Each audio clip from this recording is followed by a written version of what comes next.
ఇప్పుడే country delight యాప్ని download చేసుకోండి. Download the country delight app now. Welcome to Suman TV.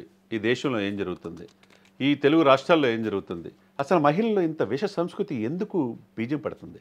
మొన్న ప్రియుడి కోసం 2 బిడ్డలను చంపిన తల్లి, తర్వాత మేఘాలయలో హనీమూన్కని తీసుకెళ్లి భర్తను చంపిన భార్య, కట్ చేస్తే మొన్న ఇక్కడ తెలంగాణ రాష్ట్రంలో బ్యాంక్ మేనేజర్తో అక్రమ సంబంధం పెట్టుకొని భర్తనే ట్రాకింగ్ పెట్టి 5 సార్లు చంపడానికి ప్రయత్నం చేసి చివరికి 6వసారి దారుణంగా సుపారీ గ్యాంగ్తో భర్తనే చంపించిన భార్య, కట్ చేస్తే జీడిమెట్లో అతి గరాభంగా పెంచుకున్న తల్లినే ప్రియుడి మోజులో 19 సంవత్సరాలు ఒక ప్రియుడి మోజులో ఆ అమ్మాయి 17 సంవత్సరాల వయసు తల్లినే చంపమని పురమాయించిందంటే ఎంత దారుణమైన పరిస్థితికి మనం రోజు రోజుకి వెళ్తున్నాం. ఒక్కసారి ఆత్మపరిశీలన చేసుకోవాలా. ఇప్పుడు అర్ధరాత్రి ఆడది ఎప్పుడైతే ఒంటరిగా పయనించగలదో అప్పుడే నిజమైన స్వతంత్రం అని మహాత్మా గాంధీ గారు చెప్పారు. ఇప్పుడు ఇది రివర్స్ అయినట్టు కనపడుతుంది. అసలు మగవాళ్ళకి రక్షణ ఉందా? ఎందుకు ఇలా చేస్తున్నారనే పరిస్థితికి నాంది పలుకుతుంది.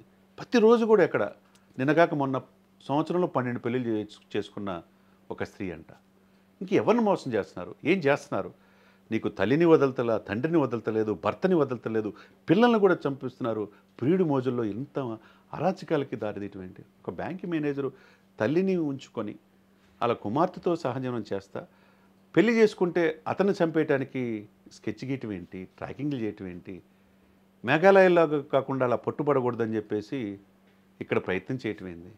ఇవన్నీ కట్ చేస్తే నవమాసాలు పెంచి పోషిస్తే తల్లి ఎంతో గర్భశోకం అనుభవించి నొప్పులు భరించి నీకు జన్మనిస్తుంది. జన్మనిచ్చిన తల్లినే నువ్వు ప్రియుడి మోజులో పడిపోయి తల్లినే చంపి ఇంకా చావలేదు మళ్ళీ వచ్చి చంపేసాయని చెప్పి ప్రియుడికి చెప్పిందంటే మనం ఏ స్థాయికి ఈ సమాజం వెళ్తుంది? ఈ మహిళా సంఘాలు ఏం చేస్తున్నారు? ఈ కుటుంబ వ్యవస్థ మంట కలిసిపోవట్లేదా? హిందూ సనాతన సాంప్రదాయం అంటే ఏంటి? కుటుంబ విలువలు అంటే ఏంటి? తల్లిదండ్రులు ఎలా చూసుకోవాలో దైవంగా భావించాలా? వాళ్ళే నిజమైన మనకి దైవం. అటువంటిది ఒక స్టేజ్ దాటిన తర్వాత మీకోసం ఎన్నో కష్టాలు పడి మీకు ఫీజులు కట్టలేక అప్పులు తీసుకొచ్చి మీకు ఉన్నతమైన చదువులు చదివించాలా? ఆ బిడ్డ కార్పొరేట్ స్కూల్లో చదివాడు కదా అని చెప్పేసి మా బిడ్డ అప్పు చేసైనా కార్పొరేట్ స్కూల్ చదివించాలని చెప్పి చేసి మీకు కష్టాలు తెలియకుండా మీకు కాస్ట్లీ లైఫ్ స్టైల్కి ఇచ్చేసి మీకు ఫోన్లు అలవాటు చేసి మీకు మిగతా పిల్లల్లో కూడా తన పడిన కష్టం పడకూడదని చెప్పేసి మీకు లగ్జరీ జీవితం ఇస్తా వాళ్ళు నలిగిపోతున్న నీ తల్లి తండ్రి పరిస్థితి ఏంటి? ఒక్కసారి ఆత్మపరిశీలన చేసుకోవాలి. ఎటుపోతున్నాం మనం? నిజంగా సైకాలజిస్టులు పెట్టి వీళ్ళని మార్చాలా? కుటుంబ వ్యవస్థలో తల్లిదండ్రుల వీళ్ళని గారాభంగా నుంచి తగ్గించాలా? లేకపోతే స్కూల్లోనే ఇలా పరివర్తన తీసుకురావాలంటే అది చాలా ప్రశ్నలకు దారితీస్తుంది. ఎంత దారుణం అండి! అసలు కూతురు తల్లి ఎంత కష్టపడిందో తెలుసు. ప్రియుడు మోజులో పడి అతను నీకేమైనా జీవితం ఇస్తాడంటే ఇద్దరు కలిసి జైలు ఊసలు లెక్క పెడుతున్నారు. ఇంకా సాధించింది ఏంటి? ఆ ప్రియుడు శివ వాళ్ళ తల్లి ఏమంటది? చంపి మంచి పని చేశాడు మా వాడు, ఇయ్యాలి కాకపోతే రేపు వస్తాడంట. ఏంటి సార్ ఈ విష సంస్కృతి? ఎక్కడికి పోతున్నాం మనం?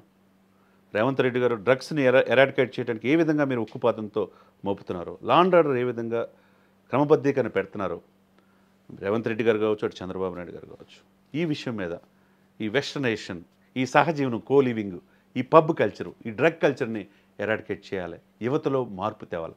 ముఖ్యంగా స్కూల్స్లో, కాలేజీల్లో వాళ్ళకి కుటుంబ వ్యవస్థ ఏంటి, తల్లిదండ్రులు ఏంటి, వాళ్ళు ఎంత కష్టపడుతున్నారనేది తేలాలి. ఇక ప్రియుడి మోజుల్లో ఒక మోటార్ సైకిల్ అద్దెకి తీసుకొచ్చి లేకపోతే ఫ్రెండ్స్ దగ్గర తీసుకొచ్చి లేకపోతే వాళ్ళ తల్లిదండ్రులు మా వాడు మోటార్ సైకిల్ మీద తిరుగుతున్న గారాభంగా వాడిని పెట్టి వలలో కొంతమంది అమాయకుల్ని మహిళల్ని ఇచ్చేసుకోవడానికి కొన్ని బస్సులు ఇలా తిరుగుతూ ఉన్న పోకిరీల్ని ఆట కట్టించాలా? వాళ్ళని కంట కనిపెట్టుకొని ఉండాలా? వాళ్ళు ఏం చేస్తున్నారు? వీళ్ళకి మద్యానికి ఇది చేస్తున్నారు. రాయదుర్గంలో నిన్న ఒక అమ్మాయి మద్యంకి షాపు దగ్గర మద్యం తీసుకుంటే బయట తాగకూడదని చెప్పి ఒకడు తీసుకుని వెళ్ళి ఆమెకు ఫుల్గా మద్యం తాగిచ్చి కంప్లీట్గా న్యూడ్గా వీడియోలు తీసి ఆ అమ్మాయిని బ్లాక్మెయిల్ చేశాడు. పోయి పోలీస్ స్టేషన్కి. అది ఎక్కడికి వెళ్తున్నాం మనం? మన తల్లిదండ్రులు నేర్పింది ఏంటి? మన సమాజం నేర్పింది, మన దేశం నేర్పుతుంది ఏంటి? ఈ విష సంస్కృతి నుంచి పోవాలా? మనం అద్భుతమైన జీవితాన్ని అనవసరంగా చెరసాల్లో వెళ్ళిపోవద్దు. కాబట్టి ఒక్కసారి మీ తల్లిదండ్రుల్ని ఆలోచించండి. మీకోసం మంచి జీవితాన్ని ఇచ్చారు. ఎంతో కష్టపడి వాళ్ళ కష్టాలు మీరు పడకూడదని, ఉజ్వలమైన భవిష్యత్తు ఉండాలని మీకు ఇస్తే మీరేం చేస్తున్నారు? ప్రియుడి మోజులో పడి తల్లులను చంపుకునే పరిస్థితి ఏంది? ఈ విష సంస్కృతి మనం ఎప్పుడు చూడలా. చివరికి ఇంకో ప్రియుడి మోజులో భర్తను కూడా కాదని చెప్పి 2 పిల్లలను కూడా చంపేసే పరిస్థితికి వచ్చిందంటే ఎక్కడికి వెళ్తున్నామండి? అన్నీ కూడా నేను మొన్న కూడా ఒక ఆర్టికల్ చేసి వీళ్ళు పెళ్ళాల పిశాచులు అనే పరిస్థితి. వీళ్ళు పిల్లల నరరూప రాక్షసుల అనే పరిస్థితి ఈ రోజున వస్తున్న పరిణామం బట్టి మనం చూడొచ్చు. ఏదైనా కానీ అందరూ కూడా మీరు చుట్టుపక్కల కూడా అవేర్నెస్తో ఉండండి.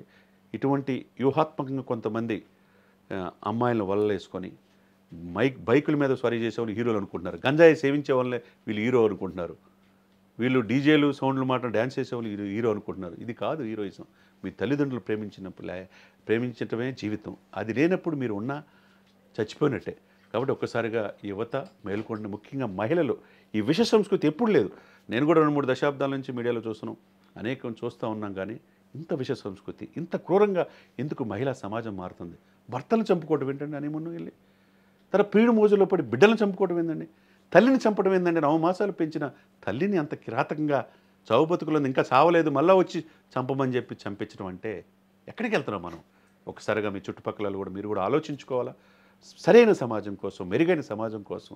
ఇతర దేశాలు కూడా మన సంస్కృతి పట్ల విశేషంగా ఆదరించబడి మన దేశం సంస్కృతిలో ఇక్కడ పెళ్ళిళ్ళు చేసుకుంటే, మన కుటుంబ వ్యవస్థని, మన తల్లిదండ్రులని ఆదర్శంగా వాళ్ళు తీసుకుంటే మనం చేస్తుంది ఏంటి? ఇది కాదు కదా మనం కోరుకునేది. కాబట్టి చాలా జాగ్రత్తగా ఉండి మీ చుట్టుపక్కల ఏం చేస్తున్నారు? కొంతమంది ఆకతాయిలు వ్యూహాత్మకంగా ఆడపిల్లల్ని చేసుకుంటే వాళ్ళ తల్లిదండ్రుల జీవితం ఏంటి? కష్టపడి తల్లిదండ్రులు ఏం చేయాలి? తల్లుల్ని చంపుతున్న ఈ విష సంస్కృతి నుంచి ఇది మారాలంటే శిక్షలు కఠినంగా ఉండాలి. ప్రభుత్వాలు కూడా వీళ్ళకి అవేర్నెస్ క్యాంపులు స్కూల్లో, కాలేజీలో తీసుకురావాలనేది అందరూ చెప్తున్నమాట. సుమన్ టీవీలో మీ పర్సనల్ అండ్ బిజినెస్ ప్రమోషన్స్ కోసం కింది నెంబర్కి కాంటాక్ట్ చేయండి.